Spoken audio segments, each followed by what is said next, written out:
go. All right, couple questions we asking. First and foremost, does super melanin cure skin cancer, and do people of color have it? Think about that. We also asking, should the pastor and the congregation of a church carry protection?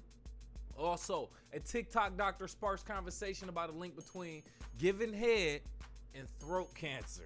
To no surprise. We also gonna be talking about music, movies, and sports. That's all coming up. You kicking it with KC, baby. Let's go.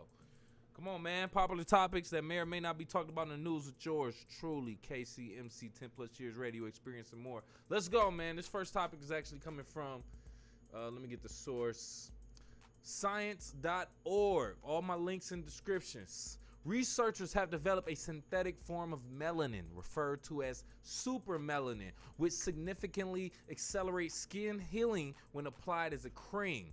This compound offers a promising tool for dermatologists to treat and prevent skin damage caused by factors such as excessive skin exposure, radiation therapy, and chemical burns. Melanin, a natural pigment, is known to absorb UV light and reduce reactive oxygen species generated by skin damage. This synthetic melanin show impressive results in animal studies, effectively promoting faster wound healing and reducing the size of injuries. It also appeared to dampen the immune response and enhance the skin's natural healing process. These findings have the potential to benefit burn victims and those seeking improved skin repair.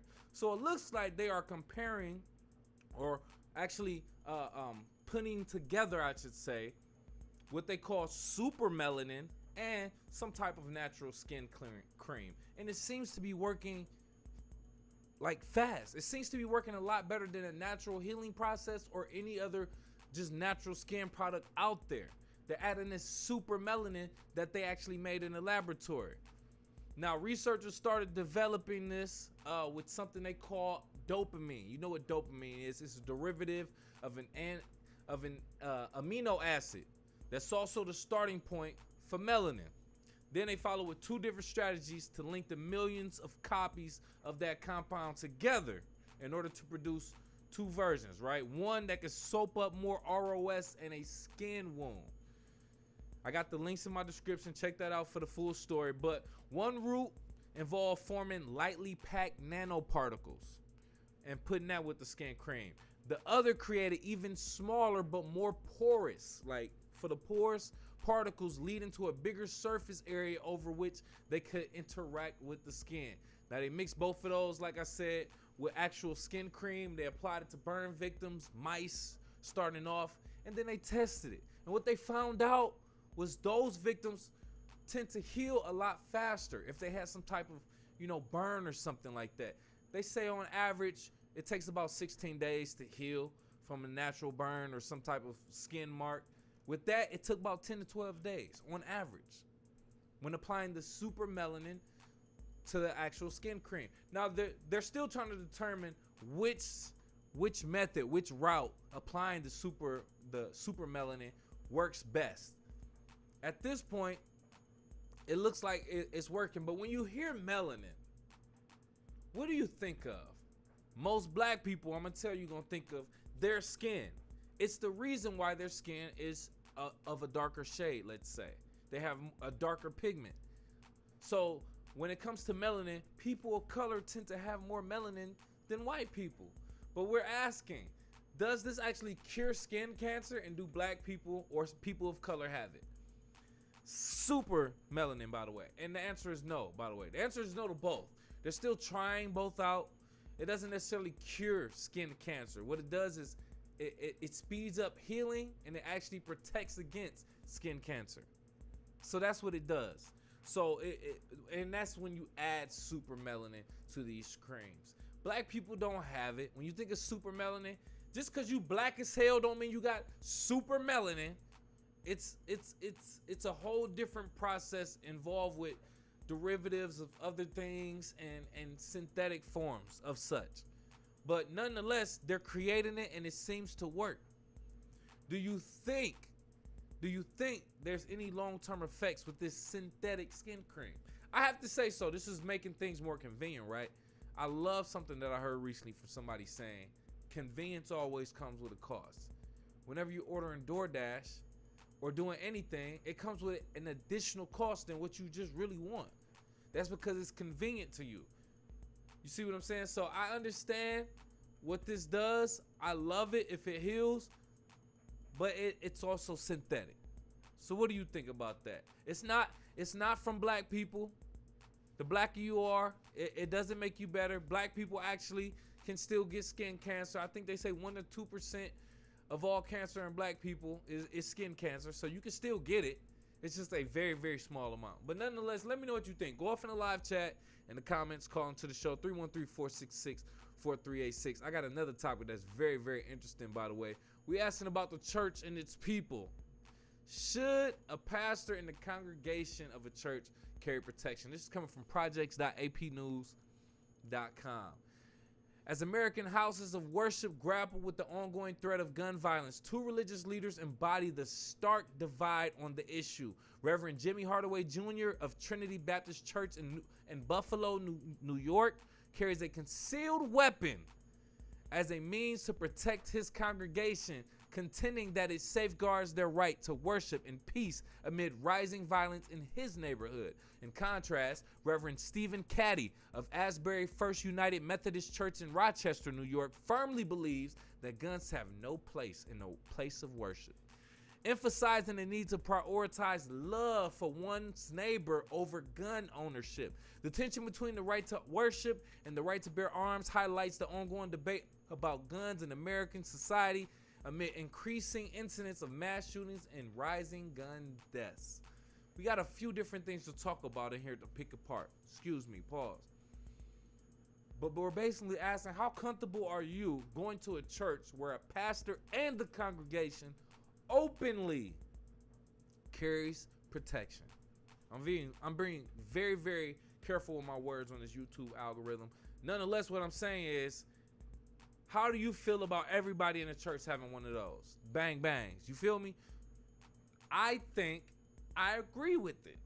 There's a few different examples if we look back in recent history. We're not even going super far back, but there was a gunman exposing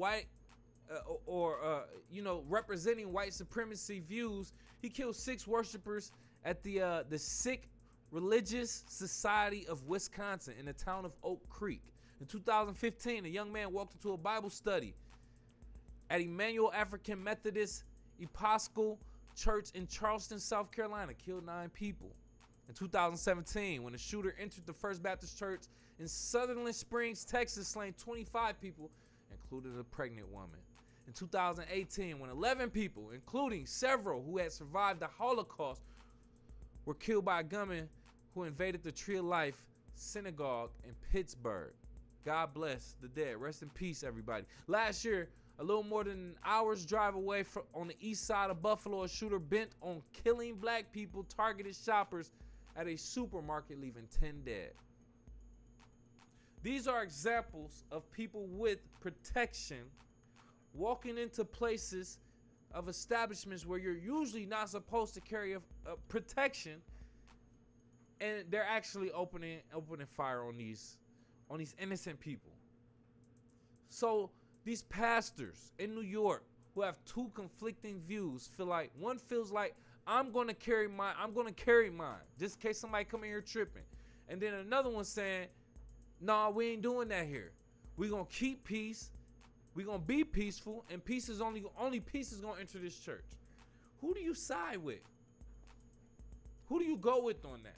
I go with the one with the firearms. If everybody in there got that thing, we ain't worried about nobody running up in there and us being a victim of one of these few incidents. God bless the dead.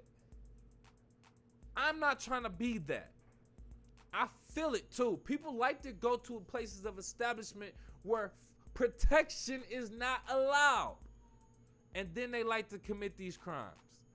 I don't like that. They do this strategically. So I agree with the pastor who actually believes in carrying a firearms, who is Reverend Jimmy Hardaway Jr. of Trinity Baptist Church of Buffalo, New York, the same place of which at least 10 people were left deceased in a grocery market, a supermarket. That's all I'm saying. So Should the pastor and the congregation have protection? I agree. I think so, yes, especially with these incidents. Matter of fact, in U.S. gun deaths, up 23% from 2019 to 2021. In 2021, a single year record of 48,800 lives lost, according to the Center of Disease Control and Prevention, according to Protection Violence. In a survey of 1,000 Protestant pastors conducted in 2019 by the Southern Baptist Convention's Research Division, 62% said they had developed plans for responding to an active shooter. Nearly half said in some of their congregations they are now armed to provide security whenever they gather for prayer. That's crazy. I don't even mean to laugh. But at this point, if schools are doing active shooter drills, why not do the same thing in churches? We've seen videos of robbers coming into churches and robbing pastors. We've seen this in real time in New York also. And then it was live streamed also. Who wants to be the next victim? Nobody. So I agree with the one carrying firearms. I respect the pastor who does not want to carry firearms in their church.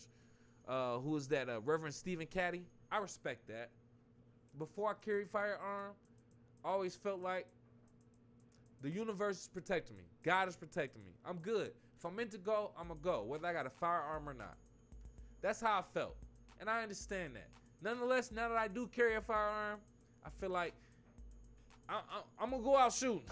Ain't nobody about to play with me. You feel me? Especially if you know I got it on me. But that's just what I think. Let me know what you think. Go off in the live chat in the comments or call into the show. 313-466-4386. Last one. I just want to talk about it real quick. We just having some fun, man, if you don't mind. This TikTok doctor coming to, according to mensjournal.com, by the way, giving head has been linked to an increased risk of throat cancers due to the transmission of HPV. While the claim that giving head is the linking cause of throat cancer has been recently popularized on TikTok and discussed in articles, and it remains a topic of debate. A study cited in the conversation revealed that significant percentage of adults who had I can't even pronounce this, some type of disease in the UK at least, they reported practicing giving head. The American Cancer Society estimates a considerable number of diagnoses for oral cavity or some other type of cancer in 2023, with a high incidence in men. While HPV is recognized as growing cause of these cancers, other factors like smoking and heavy alcohol consumption are also considered contributors, by the way. So I spoke to a healthcare professional in real time also, and they did let me know this isn't necessarily like something to worry about.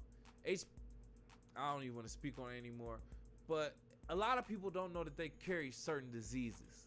When you don't know you carry these diseases, these STIs, then whenever you are giving or getting head, whenever you're getting head, I should say, then you are at risk of giving that person some type of cancer in the throat.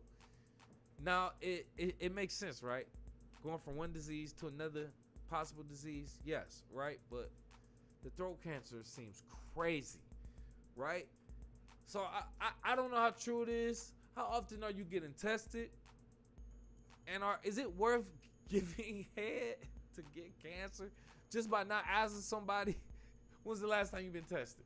And what are the results? Like real talk. Let's just talk about it. You feel me? So I don't want to get into it anymore. I want to tread on that lightly. I just want to have some fun. It came from a TikTok doctor. Like I said, I talked to her.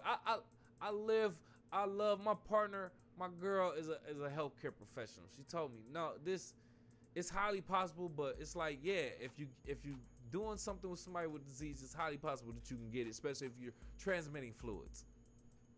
Makes sense. So I think it can lead to that type of cancer, but let me know what you think. Go off in the live chat in the comments. Call into the show, 313-466-4386. We about to switch it up and talk about music, baby. In the audio audit, let me take a drink. All right, so I listened to one project from Mariah the Scientist. We got our R&B on with this project. It's called To Be Eaten Alive. 10 tracks, 28 minutes. Not bad. It was just short of what I feel like is a good range for projects nowadays. 30 to 45 minutes. 30 minutes, if it's lower than that, I feel like it's not taken serious. More than 45 minutes, I get bored. We all do, right? But 28 minutes, it's just within that boundary, so we'll accept it. 10 tracks is nice. About 3 tracks stood out to me. I don't think anybody on the radio is necessarily playing Mariah the Scientist, unless she gets a hit with a great artist, great R&B artist, or rapper. But 3 tracks stood out. Good times, From a Woman, Out of Luck. Good vibes. I expect good vibes when I'm listening to R&B. I want great vibes, especially vibes I can listen to with my girl, and we can just flow, chill. So 3 out of 10, 30%. It's all right. I'm not gonna be mad at it. 30%. So I would probably recommend it. It's probably like another maybe 1 track on there that was probably decent. That's probably decent. Not to say the other ones were bad, but they not necessarily my taste personally. So I'll even give her 40% out of 10. That's pretty decent. And I'm glad she only cut it to 10 tracks and made it 28 minutes. But that's just what I think. Let me know what you think. Go off in the live chat, in the comments, call into the show. 313-466-4386. I got something else I want to talk about, and I'm pretty excited about. That's about movies and TV shows that we recently saw and Corn Stream, aka Scenes I Saw. You know what I mean? Hold on real quick. Let me take a drink. So me and my girl checked out this movie. She picked this. It was on Hulu, no endorsement. Hour 32 minutes. It's actually a comedy. And it's all black people for the most part. I think all black people, but it's a very good movie. It's a comedy told in 3 ways. It's called 3 Ways. So it's about a 3-way. An awkward woman named Stacey Johnson decides to take control of her life, cancel her ex, and conquer her fears by having a threesome with her new beau and mysterious woman she's never met. What could possibly go wrong? That's what they said in the description. Listen, what happened is, it's a couple. A black man, black woman, he like, yo, I want some excitement. They kind of offer a 3-way to each other, and they went for it. So he found a girl he went to high school with, who was attracted to him too, who was low-key stalking him and was attracted to him since high school, coincidentally ran into him, and then they end up having like some type of agreement to have a 3-way. So at the end, like when you watching, you would think, yo, it's not about to go down. Like somebody's about to blow it. They give you 3 different perspectives from all 3 different people, like what led up to that actual situation, and I love it. It was explained and executed well. Great acting, by the way. Everybody, well, the women at least, very attractive. Like, yo, it was a great movie, and it makes you ask questions, especially if you're watching it with your mate, your partner. So I highly recommend you watching this with your girlfriend, boyfriend, wife, husband, whatever the case may be. Watch this 3 Ways on Hulu. No endorsement. It's only an hour and a half. Let me know what you think if you did watch it. Go off in the live chat, in the comments, call into the show, 313-466-4386. I actually don't have the phone lines here right now anyway, so we're going to go ahead and keep it moving. I want to talk about sports real quick. From the stands of a sports fan, let's talk about sports, baby. Ha! From the stands, let's go. As I killed a brewski. NBA, man, real quick, I got to talk about this. The Lakers beat the Clippers in overtime. This was yesterday, I think, November 2nd, technically. Or it might have been the 1st. I don't know. But anyway, they beat them 130-125. Very interesting game. Kawhi Leonard had 38, 6 rebounds, 5 assists, a quiet 38. So he just came up with buckets. I'm not going to lie, bro. Paul George, 35, 6 rebounds, 1 assist. He had some clutch shots when it was needed, too. So those were key points, which is a difference, by the way, I want to represent. And then my man's Russell Westbrook showing up with a double-double, damn near the triple-double. 24 points, 11 rebounds, 8 assists, man. Give this man his respect and his flowers.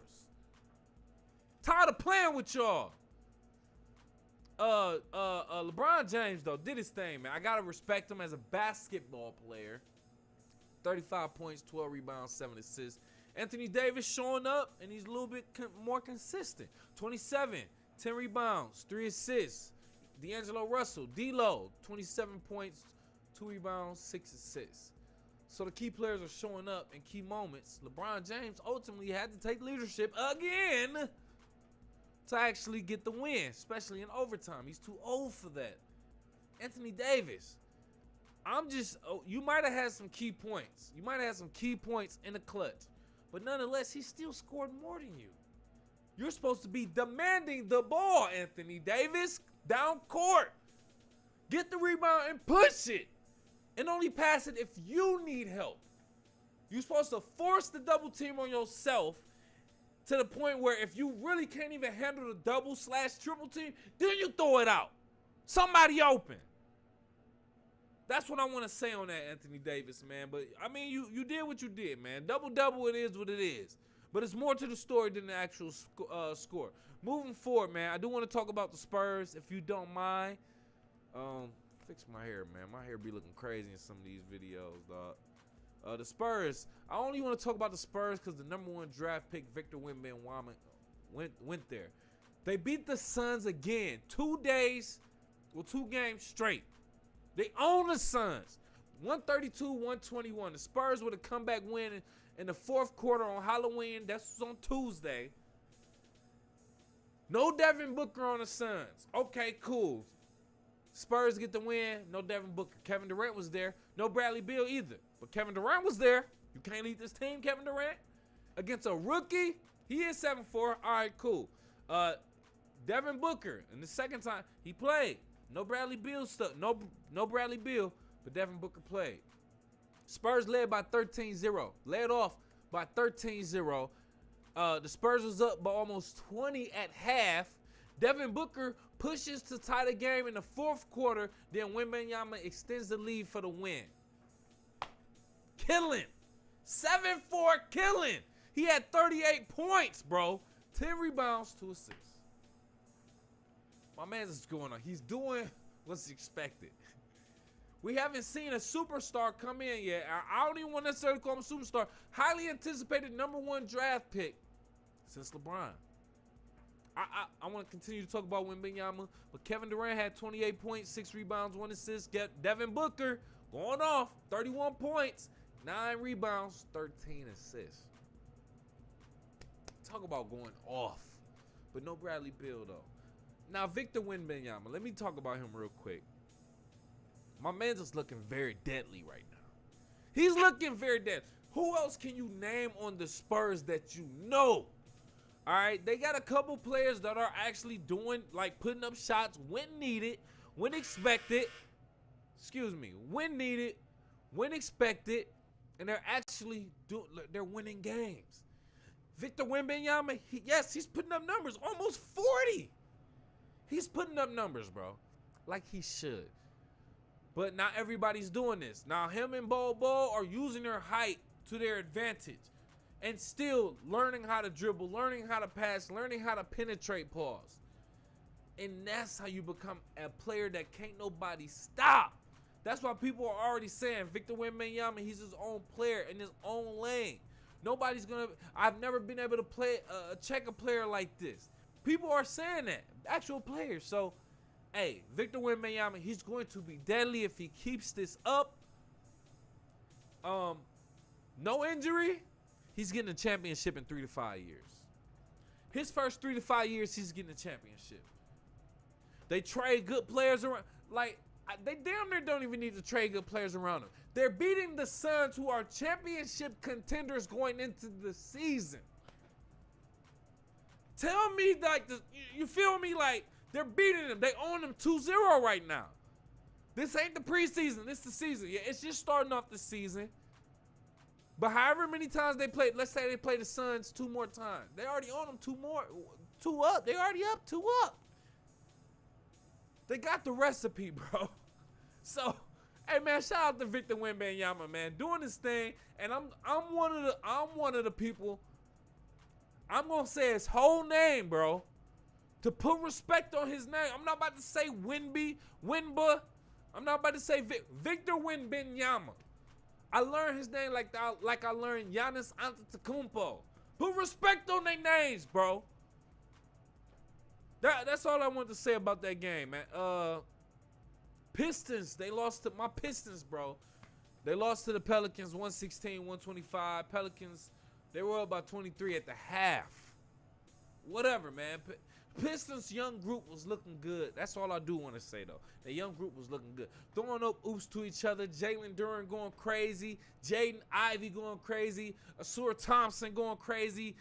Cade Cunningham going crazy. Leading the Pistons, 22 points, 2 rebounds, 11 assists with the double-double. Asur Thompson, who we just drafted, 16 points, 7 rebounds, 5 assists. That's his twin. His twin is in Houston right now, balling. Jalen Duren, our center, going off young, 12.5 rebounds, 1 assist. I'm not mad. They're looking good. They're looking active. They just don't have no experience. Let them keep working. I love them right now. As of right now, if they really want to be competitive, we need like at least 2 veterans. We need a veteran with a recent championship who's a dog, like a PJ Tucker or something like that. We need like a PJ Tucker. Or you feel me? Or we need another like kind of chill veteran like a Chris Paul. We get that, we might be dangerous. We might be dangerous in the East. Other than that, we just looking good. I appreciate it, but we need more growth, more experience with the Pistons. But I love it. But we did beat, we lost to the Pelicans 116-125. CJ McCollum was the only star playing for the Pelicans. 33 points, 4 rebounds, 5 assists. They got the center, man, I had learned his name and I forgot it. Valanciunas. I think it was Valanciunas. They center. Going crazy, by the way. Key points, shooting the 3, 23 points, 13 rebounds, 5 assists. These big men out here going crazy. These big men are out here going crazy, man. So it's a whole different ball game. We're playing positionless ball. We're playing where centers are shooting threes, or at least positionless tall men are shooting and making threes nowadays. Like, I could talk about it more, but we'll bypass that. Zion was out on technical rest, according to the NBA app, and Brandon Ingram was just out on injury. So nobody for the Pelicans, yet they still pull the win off against the Pistons. So it was a breeze for the Pelicans. 116-125. The Pistons did, like, they were down bad, but they didn't caught up. Lost by 9. Okay, it is what it is. We still lost. I don't give a damn how much we lost by, but it is what it is. Other than that, with the NBA, I just want to talk about the NBA real quick. The NBA inaugural in-season tournament starts Friday, November 3rd. So we got the Cavs versus the Pacers, Knicks versus the Bucks, Warriors versus Thunder, Nets versus Bulls, Wizards versus Heat, Grizzlies versus Trailblazers, and Mavs versus Thunder starting off. Now, I don't want to get into the specifics. I don't know the specifics. It's actually quite confusing until I actually see it in play, but I believe it is single game elimination in this tournament. And if that is the case, I appreciate it. I feel like that's going to make it way more fast-paced. They're including all 30 teams or all the teams. Everybody gets a chance, and I think it's single game elimination starting Friday, November 3rd, and then going forward. So the games actually start tonight. Today is Friday, November 3rd. They're playing for the NBA in-season NBA Cup, whatever the hell that means. Nobody cares about this in-season cup. What I like and what I think, this is what I think is what's gonna happen. I think the NBA is testing. My hypothesis: will the NBA in-season tournament replace the playoffs? I think so. That's what I think.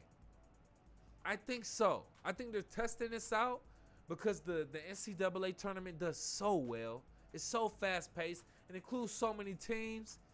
And then at the end of the day, you get this champion. I love it. I love the way the NCAA tournament goes with single-game elimination. I think the NBA is trying this out in the in-season tournament, and it might happen with the playoffs. And I'm all for that. Other than that, I don't like the NBA in-season tournament. It's dumb. Whoever the winner is, you should be ashamed. Not to be ashamed. I'm just talking mess, but unless you end up being the NBA champion, like almost every time, it means nothing. It measures nothing. Pause. Like the NBA in-season cup, whoever wins, I will be interested to see how excited they are, especially the first year round. Especially depending on what place the team in the NBA in-season tournament places when it comes to the actual playoffs. Depending on where they place in the playoffs is going to determine what value the in-season tournament even matters. But they're playing it so early in the season. I don't know how much this weighs on the actual season record. I think it weighs nothing. But I'm just interested to see how this plays out. I'm just interested. But nonetheless, let me know what you think about the NBA in-season tournament. Go off in the live chat in the comments. Call into the show. 313-466-4386. We switching it up real quick into, I think we got college football going on right now. College football is still going on. I don't want to talk about Michigan in this investigation. Let's talk about the college football playoff ESPN Top 25 Week 10 rankings. Number 10 was Ole Miss. Number 9, Oklahoma. Number 8, Alabama. Number 7, Texas. Number 6, Oregon. Number 5, Washington. Number 4, Florida State. Number 3, Michigan. Number 2, Georgia. And then number 1, Ohio State. So we're really worried about the top 4. They're the ones that's usually competing for the actual national championship. Everybody else is just in some type of bowl from some restaurant or business or whatever the case may be. That doesn't matter. Nonetheless, everybody feels like Michigan is being set up to possibly lose and not win the championship because of this investigation that's going on. I've heard that from a few different sources. That's not my original thought. I don't necessarily know about all of that. It's definitely going to be a toss-up between who wins between Michigan and Ohio State, at the end of the season. But that's going to really determine who's going to be placed in the top 4 and who's going to be knocked out at the end of the day. So Michigan versus Ohio State is going to determine who's going to really be competing for the national championship. And I think the odds, or a lot of people are wishing that Michigan fails, loses that game. Me being a Michigan, I'm rooting for Michigan, baby. Let's go, Wolverines. All day, every day, especially against Ohio State. Let's roll. And then Georgia, they rank number 2. Florida State, number 4. I feel like Michigan hasn't faced real competition yet.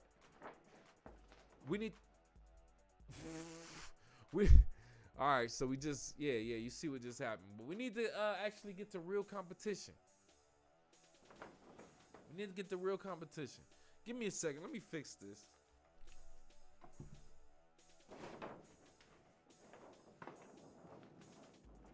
You see what we do live on the air? I should have taped this down like I thought. But anyway. So with Michigan, like I said, we'll see how they place. I'm rooting for Michigan. I actually think they got a chance at the winning the championship this year. I actually do. But let me know what you think. Go off in the live chat in the comments or call into the show. 313-466-4386. Switching it up to college basketball real quick. I got to talk about Michigan and Michigan State again. Michigan State men's basketball opening the season November 6th against James Madison at the Breslin Center in East Lansing. Michigan men's basketball regular season against UNC Asheville Tuesday, November 7th.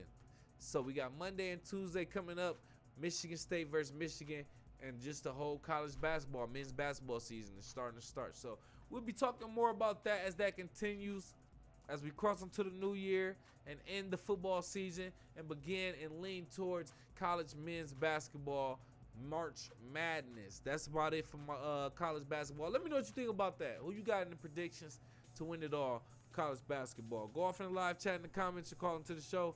313-466-4386. Switching it up real quick to boxing. Real quick. I do want to talk about boxing. We got Tyson Fury versus Alexander Usyk. The fight for the undisputed heavyweight championship will be in February in Saudi Arabia. We're seeing a lot more games in Saudi Arabia. Not just games, boxing matches. I think we may see actual games in Saudi Arabia real soon. We're seeing more We're hearing about more concerts, more artists performing in Saudi Arabia. But we're also seeing the artists turn down performances in Saudi Arabia because they don't allow smoking. So that's very interesting. But nonetheless, if you really want to get the bag as an artist, a performer, as an athlete, it's in Saudi Arabia apparently. So we got Tyson Fury and Alexander Usyk fighting in Saudi Arabia in February of 2024. Let me know who you think got that. Tyson Fury is just one of them dudes. I feel like he likes getting knocked down only for the entertainment purpose. He's one of those winos that can just, I don't know, he can take a punch. He can fall down just for fun. Just get up, play with you, and then just end up winning either by strategy and points still, apparently, or he'll end up knocking you out or knocking you down also. So I don't know with Tyson Fury anymore. I don't know, but I'm expecting a great match between him and Alexander Usyk. Let me know what you think your predictions are. Go off in the live chat in the comments, call into the show. 313-466-4386. Last topic real quick. I want to talk about MLB baseball real quick. So the Texas Rangers actually won the World Series. Congratulations to the Texas Rangers. They beat the Diamondbacks. 4-1. 4-1 in a 7-game series in the World Series. They really ran it up on them. Diamondbacks only beat the Rangers in game 2. And the Rangers won 1, 2, 3 from there. So, yeah, shout out to the Diamondbacks getting it done in Texas. Texas, overall, is getting it done.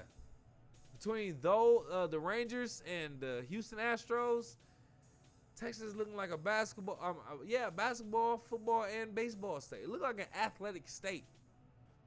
Very, very crazy. I like it, but I'm starting to notice that. But other than that, man, let me know what your thoughts are on the MLB World Series. Go off in the live chat in the comments or call into the show. 313-466-4386.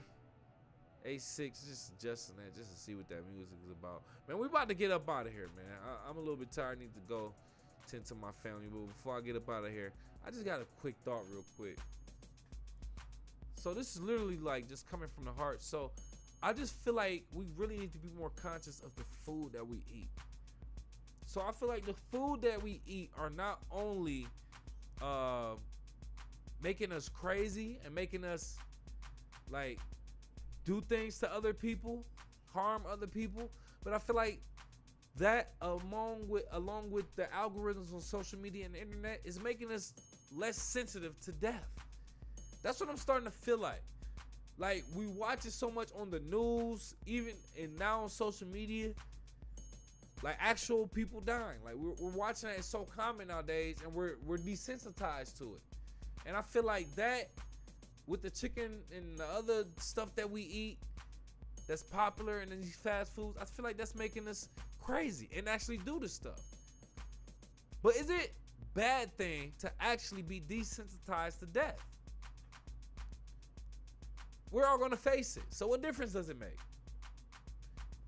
Should we all be desensitized to death anyway? Since we are gonna face it. Should we? That's just what I think. I'm just thinking out loud. Let me know what you think. Go off in the live chat in the comments or call into the show. 313-466-4386. Man, I'm about to get up out of here, man. Do me a favor as I step out. Kick it with KCMC on all social media at KIWKCMC. That's on Facebook, Twitter, Instagram, TikTok, Snapchat, all that at KIWKCMC. And show some love to my sponsor, Team Elite. They on Facebook, Twitter, Instagram, also at Team Elite 313, TEAMELITE 313. And check out their premium urban-based athleisure wear, TE313.com or TeamElite313.com for those t-shirts, sweatshirts, hoodies, tech fleece jogger sets, varsity sets, and more. It's all on your website, TeamElite313.com. And use that code KIWKCMC for that code, baby. You feel me? Boss your life up, man. Appreciate you again for kicking. If you got this far in the video, hit that like button, please, and thank you. Make sure you also subscribe. Hit the alert so you know when we're going live. We might pop up on you at any time, and I appreciate that. That's the least you can do for free. If you got a couple dollars, donate to the show so we can grow. We appreciate that also. Look, it's right there. It's right there. There you go. There you go. It's right there. Other than that, I ain't about to beg. Just share it. Tell a friend and tell a friend. We got it in Sunday, Tuesday, Thursday this week. We're going to try to get it in again this Sunday and keep that going. Sunday, Tuesday, Thursday evening, possibly overnight. But thank you for kicking it with KCMC. As the NBA in-season tournament go on, I might do another show tonight from the stands of a sports fan. Stay tuned. Appreciate you.